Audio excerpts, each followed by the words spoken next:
Hi everyone, I'm attorney Aiden Durham with 180 Law Co. in Colorado, and welcome back to All Up in Your Business.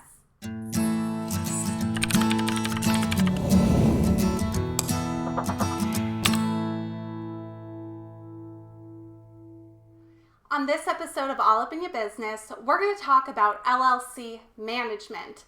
I'm going to tell you guys what it means to be a member-managed LLC or a manager-managed LLC, why you would pick one over the other, and how you can change it if you initially set it up wrong. But first, don't forget to like, subscribe, and share, and check the description for links to additional information and resources, including my free downloadable guide on how to pay yourself in a single member LLC. Alright, so one of the benefits of operating as an LLC as opposed to, say, a corporation is that LLCs can be very flexible and customizable when it comes to structuring how the LLC is going to be managed and operated. Before we really get into it, I want to remind you all that every state is different.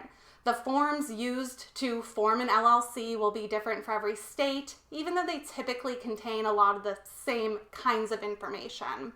And while the general principles that I'm going to be talking about do apply to all LLCs, the exact laws and statutes are going to be different in every state. So in most states, when you're forming an LLC, you will need to indicate on the articles of organization or whatever the other term is used. Not every state calls it articles of organization. You'll need to indicate if the LLC will be managed by the members or managed by managers. The primary difference between a member-managed LLC and a manager-managed LLC has to do with who can act as an agent of the LLC and who has authority to legally bind the LLC.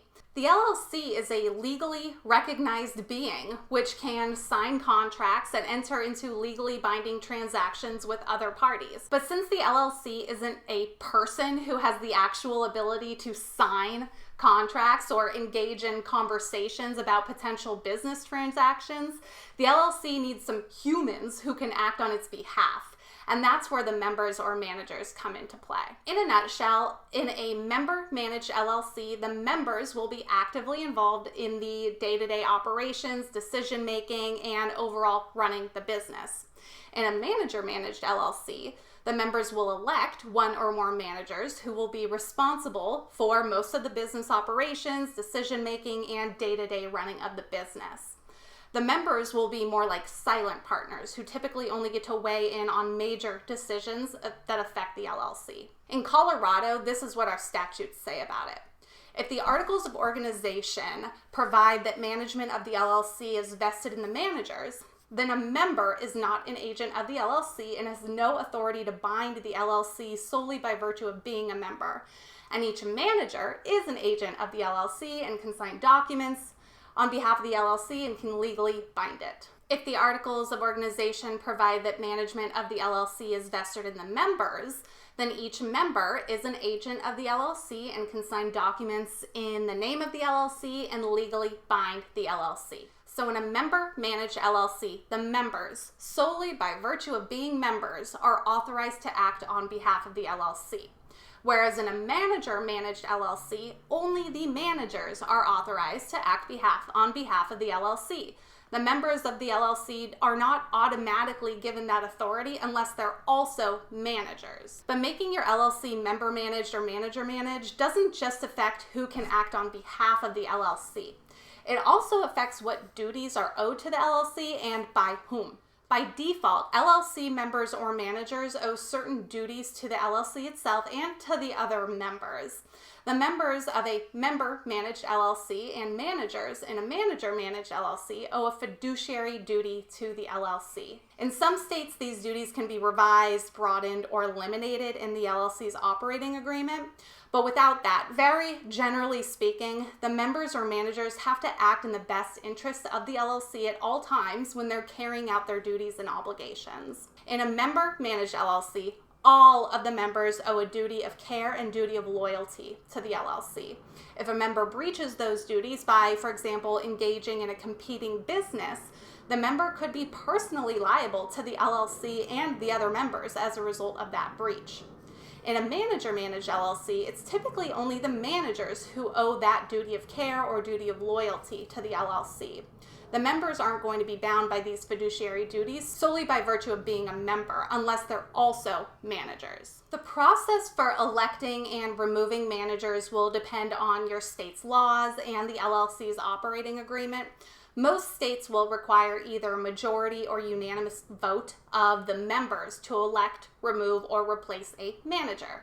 But just like with those fiduciary duties, you can change those requirements in the LLC's operating agreement. I think it's also important to mention that you can be both a member and a manager. Unless the state laws or the operating agreement prohibit it, a member can be elected manager of a manager-managed LLC. So how do you know which is right for your LLC? Member managed or manager managed? Of course, it depends on your specific situation. Generally speaking, in a single member LLC, member managed is going to make the most sense. Since there's only one member to begin with, we're assuming that one member is going to be actively involved in the business. So it makes most sense to have it be member managed. You certainly can do manager managed as a single member LLC. There's nothing inherently wrong with that. But in that case, the single member has to then elect herself as the LLC manager. Again, that's fine to do, but what's the point? If the one member ultimately wants to be the one managing the business and acting on behalf of the LLC, then it makes sense to just structure it as a member-managed LLC. In multiple member LLCs, member-managed is best if all of the members want to have an active involvement in the business's operations.